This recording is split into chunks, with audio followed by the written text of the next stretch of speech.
자, 4절입니다. 베드로가 예수께 여쭈어 이르되 주여 우리가 여기 있는 것이 좋사오니. 예, 천국에 함께 있는 것이 계시 가운데 있는 것이 좋다 이 말인데, 이 말은 사실은 이 세 제자가 이런 광경을 보고 들은 것이 비몽사몽간의 일이, 육신의 일이 아니에요. 지금 만일 주께서 원하시면 내가 여기서 초막 셋을 짓되, 그게 그때 당시까지 베드로와 그 세 제자들 모든 사람들의 신앙관이었던 것이죠. 모세나 엘리야를 예수님과 동등의 한 선지자 중에 하나로 봤던 거죠. 예수님이 메시아라고, 예수님이 모세에게 율법을 주신 그 야훼라고 믿지는 않은 거잖아요. 여기 있는 것이 좋사오니 만일 주께서 원하시면 내가 여기서 또 내가 또 어디 나왔지?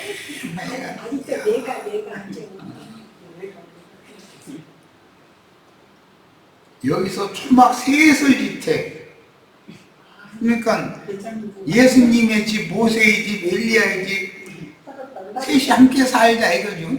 그런 생각이죠. 그러니까 모세나 엘리야와 같은 선지자 중에 하나로 동등으로 예수님을 보고 있는 거죠. 아직 하나는 주님을 위하여, 하나는 모세를 위하여, 하나는 엘리야를 위하여 하리이다, 이렇게 말했어요. 말할 때 호련히 빛난 구름이 그들을 덮으며. 그런데 이 말씀은 사도행전 1장에 또 나오죠. 제자들을 축복하신 다음에 감람산으로 데리고 가서 승천을 하실 때 구름이 승천 중의 예수를 가렸죠. 덮었죠. 그런데 그걸 제자들이 그 구름 속으로 이끌려 가신 주님을 바라만 보고 있을 때, 하늘만 쳐다보고, 창고 하늘 쳐다보고 있을 때 천사가 옆에서 제자들에게 너희가 왜 창고 하늘만 쳐다보고 있느냐, 주께서 가신 것과 같이 오실 때도 그와 같이 오실 것이다 라고 말씀하신 이후에 2장으로 넘어가면 불꽃 천사들과 성령이 임했죠. 그럼 불꽃 천사들은 구름이죠. 지금 내가 하는 말 잘 새겨드려야 돼요. 천천만만의 천사들과 함께 오셨어요. 치천사들과 함께 왔죠. 그들이 구름이었다 이거예요. 근데 구름이라는 건 한때만 있는 게 아니라 앞서서 흘러가는 구름도 있고 그 뒤따르는 구름들이 계속 반복되기 마련이죠. 이어지기 마련이죠. 마찬가지로 추수의 말씀이라고 하는 것도 기독교계가 이 말은 유심히 들으셔야 돼. 크게 오해하는 것은 뭐냐,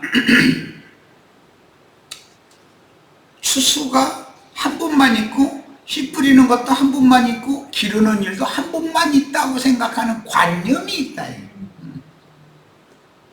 그 이만희가 지 말 안 들은 사람은 구원을 못 받았다, 이렇게 말하는 것은 지가 추수꾼이다, 이제 이 말이잖아요.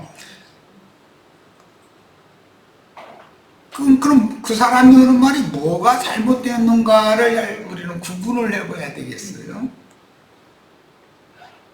농사는 2000년에 한 번만 져요. 매년 농사를 져요. 2000년이란 긴 시간이 지나가지만 농사는 매년 짓는 거예요. 매년. 그러면 모든 세대마다 씨 뿌리는 천사도 보내고 물 주는 천사도 보내고 거두어들이는 천사도 보내셔야 되겠죠. 우리 세대에는 어떤 사람들은 씨 뿌리는 일을 할 거고, 어떤 사람들은 물 주는 일을 할 거고, 우리는 거두는 일을 해야 된다 그런 말이에요. 매 세대의 천국농사는 반복된다. 그래서 추수의 말씀이 계시록까지 2000년 전에 모든 말씀이 다 완성적으로 완료되어져 있죠. 계시록 말씀은 이만희가 태어나기 전에는 전파되지 않다, 이만희 전 전파한다라고 하는 것이 얼마나 우스운 얘기냐. 그것은 그게 자칭 나는 그러다라고 하는 자들의 함정인 거다. 그들에게는 지금 내가 지금 증거하는 이 말이 살짝 가려져 있는 거예요. 그러면 적그리스도가 되는 거다. 이 말씀이 가려지면 나는 그러다라고 하는 관념이 왜 그런가? 하나님은 시간도 공간도 초월하여 매 세대마다 필요대로 당신의 천국 농사의 일을 하셔야 되기 때문에 그 종들을 매 세대에 보내시게 돼 있다. 그런데 누구는 씨 뿌리는 말씀을, 누구는 물 주는 말씀을, 누구는 거두는 말씀을 증거하게 하신다. 자, 이제 거두는 말씀 중에서 많은 사람들은 추수에 관한 말씀이 많이 혼잡되어 있어서 마지막 나팔이라는 건 이제 7번째 나팔인데, 마지막 나팔이 울려 부러진다는, 나팔을 울려 분다는 건 큰 소리로 모든 사람이 듣도록 분다라는 말이고, 한꺼번에 외친다 그 말이에요. 한꺼번에 같이 외친다.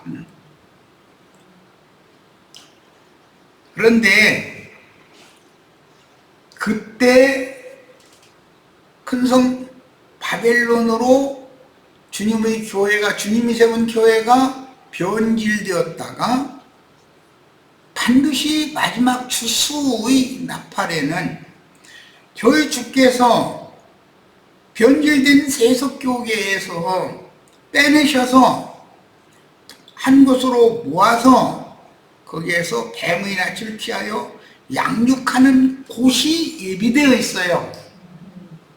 그것이 오늘만 있는 게 아니고 매 세대 그게 있어 왔다 이거예요. 천지 사방에 있어서 거기에서 마지막 양육을 하는데, 이것이 무슨 뜻이냐? 세속화된 세속교회를, 주님의 나라를, 천국을 유업으로 상속받을 후사들을 위해서 하늘에 준비한 한 성이 있는데, 그곳에 들어갈 수 있는 사람들을 양육하는 곳이 뱀의 낯을 피하여니까 감춰져 있다. 매 세대에. 그 세대에 씨 뿌리고 물 주고 추수를 했다고 해서 다음 세대에는 그 일을 않느냐? 똑같은 일을 반복해서 이방인의 때라는 말은 이방의 충만함이 차기까지 그 일은 반복되어져 가지고 사람들이 휴거되거나 천당으로 간 것이 아니고, 구름나라로 휴거된 것도 아니고 천당이라는 데로 간 것이 아니고 음부의 낙원에 모아졌다. 이방의 충만한 수가 차도록. 그 일을 위해서는 오늘 새 제자와 같이 특별한 사명을 받은 종들이 매 세대에 쓰임을 받다 주님이 앞서서 가신 그 길을 똑같이 가서 순교자의 수가 채워지는 것과 이방의 충만함이 음부의 낙원에 채워지는 것은 비례할 수밖에 없는 거다. 그렇게 되면 한 시대가 꼭 끝난다. 그러나 그것도 끝이 아니고 새로운 새 시대가 온다라는 말씀이 연결성이 있는 거예요. 그래서 교회를 타락시키고 세속화시키는 세상 교회가 되게 하는 그런 하나님의 종을 자처해가면서 참칭해가면서 하는 자들이 자신들은 정통이라고 믿어. 주님께서 보내신 종들은 이단자라고 확증을 하는 거예요. 매 세대 그런다. 매 세대. 오늘날만 그런 게 아니고 양편에서 술을 채우는데 어린 양의 신부의 수는 시온산에 올라간 14만 4천이고 짐승의 수는 6이라고 그래요. 양쪽에서 수를 계속 채운다는 거예요. 그래서 그들은, 원수들은 예수님이 예루살렘에 올라가면 누구에게 고난을 받는다 했어요? 장로들과 바리새인과 서기관들에게 많은 고난을 받을 거다, 이렇게 돼 있죠. 그럼 그들이 안 믿는 자들이 아니라 그때 당시에 종교적인 기득권을 가진 자들에게 박해를 받고 죽는 거예요. 그러면 증인들의 수를 채우는 일도 매 세대마다 그 일에 쓰임받을 큰 음녀의 일곱 머리들이라고 하는 짐승의 몸을 세우는 자들이 있겠죠. 그들 중에서 들을 귀가 있고 눈이 열린 자들을 빼내가지고 하늘에 기록한 장자들의 교회, 장자들은 후사들이라 이 말이에요. 천국을 유업으로 받을 자들. 오늘 말씀대로 하자면 주님과 모세와 엘리야가 함께 지금 천국 영광을 가지고 오는데 참여했잖아요. 이런 두 부류가 있다. 그래서 한 부류는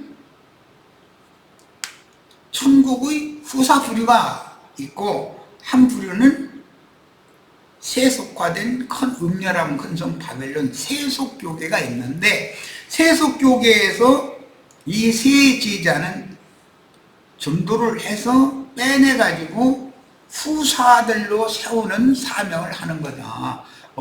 어린 양의 신부로 중매하는 사명을 위해서 생명을 바치는 거다, 그 말이에요. 여기까지 오는데 되게 내가 이상하게 이렇게 힘이 드네. 세속교계, 세속화된 세속교계에서 장자들의 교회로 불러 모아 비밀스럽게 영원한 복음으로 양육을 한 후에 그들이 생애를 마치고 주님께 데려감을 받으면 휴거되거나 천당이라는 데로 가는 것이 아니라 음부의 사후세계의 낙원, 아버지의 품에 들어가서 쉬는 것이다. 쉬다가 최후 충만의 수가 참 이후에는 무덤이 열리고 바위가 터지고 마지막 오는 부활의 때라는 것이 있는 거죠. 그 부활에 참여한 자들을 첫째 부활에 참여한 자들이라, 생명의 부활에 참여한 자들이라 그러고, 그들은 그리스도 앞에서 상 받을 자로 판단을 받는다. 그들의 이 생에서 행한 대로 받을 것이다 라는 말 지난 시간에 했죠. 네. 행한 대로라는 건 우리 형제 자매님들이 오늘 이 말씀 들은 이후에 무엇을 위해서 사느냐와 관계가 있겠죠. 제일 중요한 건 전도하는 거예요. 전도라는 걸 핑계를 대가지고 헌금 모아서 세상에서 땅의 영광을 구하는 인생을 살았으면 그 행한 대로 또 갔겠죠. 그건 당연한 거예요. 잘 이해가 있으시기를 바라요. 자, 이제 6절로 갑니다. 제자들이 듣고, 오늘 우리 형제 자매님들도 들렸어야 돼요. 이 하나님의 나팔은 이렇게 부러지는 거예요. 그래서 내가 어떤 사람들하고 대화하다가 지금 당신 앞에서 얘기하고 말하고 있는, 대화하고 있는 나의 입을 통해서 하나님의 나팔이 부러지고 있을 수도 있지 않냐 그랬더니 성질이 난 거야 이제 막 이제. 아니면 그만 두면 되지 뭐 성질 낼 필요가 있어요 가지고. 아니면 그만 두면 되지. 창공 하늘 어디에서 무슨 나팔 소리 들리기를 기다리고 주님이 물질적인 어느 장소 한 곳으로 온다, 어느 한 날이 온다. 그럼 하나님은 시간도 공간도 초월하는 분인데 어떻게 그렇게 온다고 믿어지냐? 하나님은 말씀이시고 그분이 말씀으로 창조세계를 붙들고 말씀대로 경영하다가 말씀을 이루는 것이기 때문에 말씀을 계시로 받은 종들을 보내서 하나님의 일을 하는 것이지, 창공 하늘에서 무슨 나팔이 불고 어느 곳으로 예수님이 온다라고 믿는다는 건 당신은 하나님을 시간에도 여전히 제한을, 육신의 몸을 입은 예수님을 만나지 않으면 안 된다 지금 얘기를 하는 중이고, 공간도 당신 정말로 그걸 원한다면 주님이 성경대로 하면 감람산에 뭐 그 발을 디딘다고 했으니까 저기 팔레스타인 땅에 얼른 가서 한국 비싼 땅 팔아가지고 거기 가서 땅 몇 평이라도 사놓고 그 감람산에 가서 고개를 쳐들고 예수님 오시길 기다리든지 그래야 맞지. 당신이 성경을 믿는 것처럼 하지만 내 앞에서 그렇게 말하지만 내가 보기엔 당신은 성경을 믿는 사람이 아니다. 이랬더니 이제 막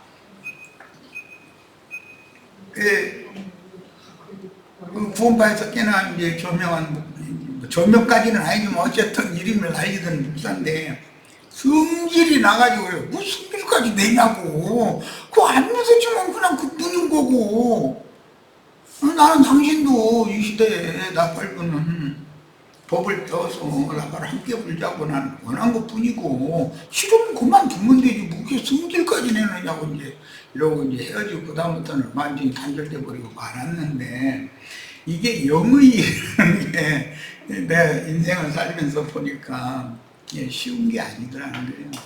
형제 자매님들에게는 거부감 없이 주님이 동일한 지혜와 계시의 영으로 함께 하셔서 이런 중요한 말씀들에 대해서 동일한 계시를 받는 게 필요해요. 또 동일한 하늘의 음성을 듣는 게 필요해요. 그래야 참 빛이 나를 전체를 밝게 할 수가 있다. 주님이 말씀에 눈이 밝으면 온몸이 밝아지고 눈이 어두우면 온몸이 어두워진다 이랬는데, 아니 시력이 뭐 2.0인 몽골 사람들은 눈이 그렇게 뭐 4.0까지 막 이렇게 좋다고 그러던데, 그럼 육신적인 시력이 좋다고 해서 충분히 그들의 것이 되는 건 아니잖아요.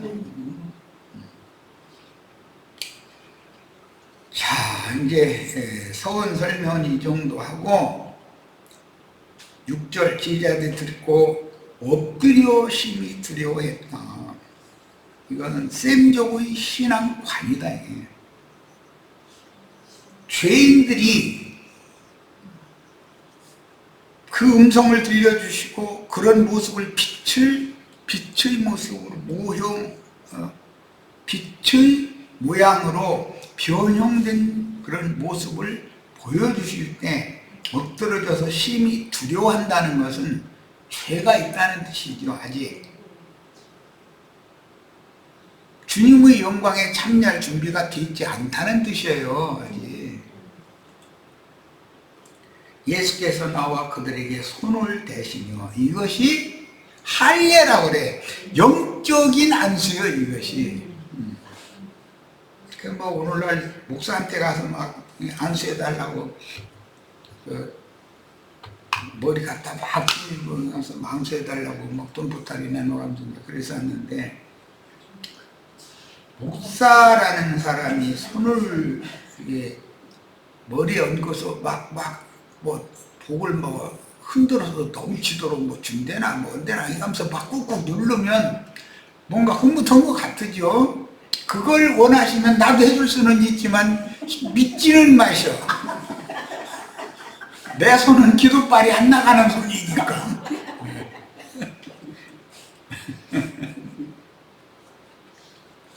하나님이 육체가 아닌데 무슨 손이고 손가락이 있겠어. 예수 그리스도의 성령께서 형제 자매님들의 심령을 만져주셔야죠. 그래야 영적인 세계에 대해서 들리고 보이죠. 그런데 손가락도, 예수님은 그 새끼손가락에 힘이 센가 봐요. 귀 속에다 막 넣고서 막 에바다 막 밀던 귀가 뚫려가지고 들리고, 뭐 막혔던 혀도 풀려가지고 뭐 말하고 뭐 그런다 이제 그러는데, 이런 것은 사람이 육적 자아, 옛사람의 아직 지난 시간에 나는 말 자기를 부인해야 된다. 그러니까 그것은 자기가 부인된다는 말은 교리적으로 하자면 육성이 도련해져야 된다는 뜻이고, 막혔던 귀가 뚫려야 된다는 뜻이고, 닫힌 눈이 열려야 된다는 뜻이야. 그러려면 손을 대시며 그랬는데, 손을 뭐 얹어서 어떻게 해주고 이렇게 한 게 아니라 손을 댔다. 손찌검 당한다 소리 들어보셨죠? 정말로 사람의 귓구멍이 뚫리고 눈이 열리게 해주셔서, 이런 말씀을 통해서 내가 천국 후사가 되기 위해서는 반드시 영적 할례를 받아야 돼요. 그러려면 하나님이 손을 대셔야 돼. 손댄다는 말은 그게 사실 육신적으로 보면 좋은 말이 아니에요. 네. 그 손대주심을 받은 사실이 있으면, 그러면 예수님의 손맛을 보니까 그 손맛이 과연 어떻습니까? 라고 물어보면 눈물이 철철 흘러나와야만 정상이지 사실은. 이마만큼 예수님이 제자들에게 지금 손을 대시는 것은 영적 할례를 해요. 앞에서 이 말씀 바로 전에 이게 성경은 이어지고 있는 거예요. 그 16장 마지막 단락에서 자기를 부인하고 자기 십자가를 지고 나를 따라야 한다라는 말씀을 하셨죠. 거기 자기라는 것이 옛사람의 육적 자아인데, 그것이 도륙당해야 된다라는 뜻이에요. 그러니까 자기를 부인한다는 말은 예수를 믿음으로 나는 예수와 함께 죽고 장사된 사실이 믿어져야 된다, 그 말인 거죠. 실제로는 기독교계의 이 안수라고 하는 것이 너무 성경과는 맞지 않는 종교 의식을 행하는 것이고, 실제로는 하나님의 보이지 않는 어마어마한 능력과 권위의 손에 의해서 내가 타작을 좀 당해본 사실이 있어야 되는 거예요. 그 사람만이 아라우나의 타작마당이 성전의 제단터가 된다라는 말을 이해할 수 있는 사람이야. 이르시되 일어나라, 두려워하지 말라. 왜? 두려워서 엎드러져 있으니까. 이것은 일어나라 두려워하지 말라라는 말씀은 부활하신 주님이 제자들에게 나타날 때마다 하시는 말이에요. 냉히 두려워하지 말라. 이 말은 아직 마른 뼈다귀들이 여기저기 나자빠져서 나뒹구는 상태로 보기 때문에 그러는 거예요. 이게 에스겔 39장에서 인용되는 말인데, 에스겔 1장에서부터 쭉 에스겔 선지자가 하는 말씀의 중심된 흐름은 마른 뼈다귀들이 바벨론이라고 하는 이제 그 골짜기에 이렇게 다 나뒹굴고 있는데, 대언을 함으로 그들이 다 일어나서 제자리에 찾아 들어가서 맞춰지고 하나님의 군대로 일어나는 모습을 염두에 두고, 일어나라라는 말은 죽었던 자가 깨나는 거고 죽은 영이 깨나는 거잖아요. 소송된다 그래요. 부활되는 거예요, 이것이. 두려워하지 말라라는 말은 죄에 의해서 그 영혼이 좌지우지 당하지 말아라. 너 구원자가 내 앞에 봐주게 있지 않냐.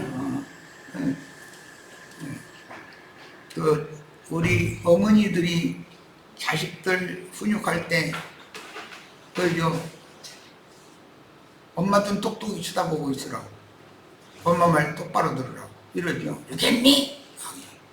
누겠니 할 때 누겠니? 이렇게는 하잖아요. 엄마 똑바로 쳐다봐. 지금 설 얘기는 엄격한 말이다. 지금 그 말이잖아요.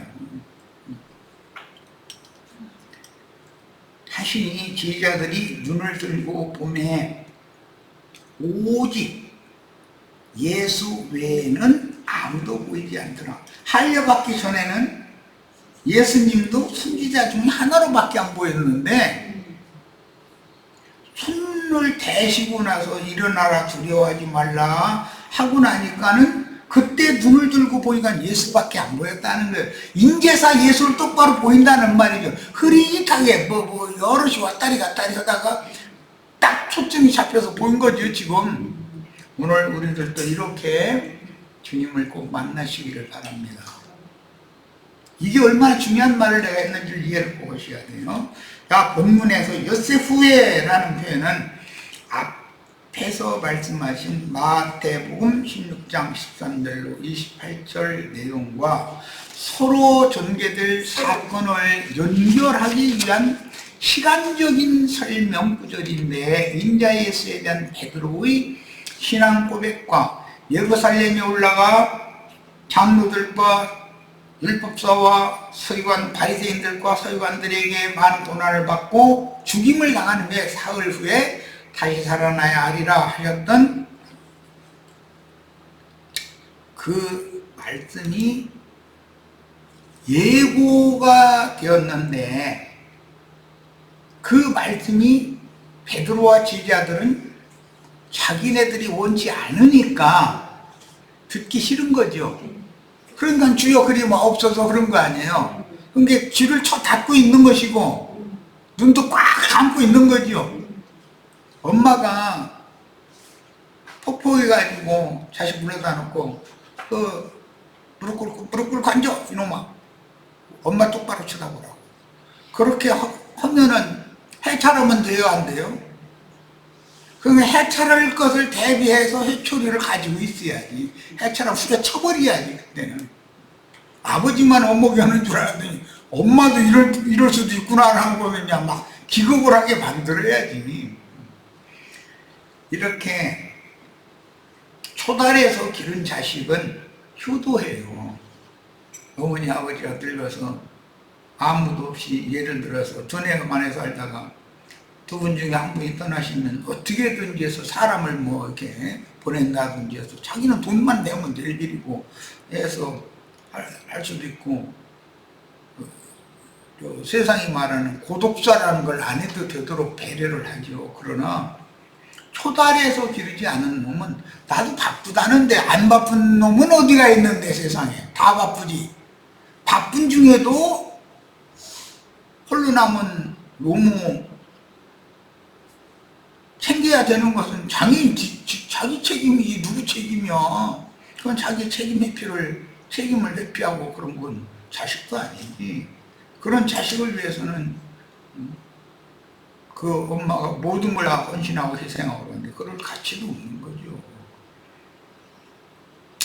얘기가 이제 딴 데까지 갔는데, 우리 형제 자매님들은 주님과 주님의 나라를 위해서 초달에서 길러는, 손대서 길러는 자식들이면 순교자의 수에 다 들어갈 수가 있게 돼 있는 거다. 여기까지 해서 오늘 집회를 마치겠습니다. 다음 시간에는 2페이지 상단부터 다시 더 나가도록 하겠습니다. 자, 오늘 집회는 모두 마칩니다.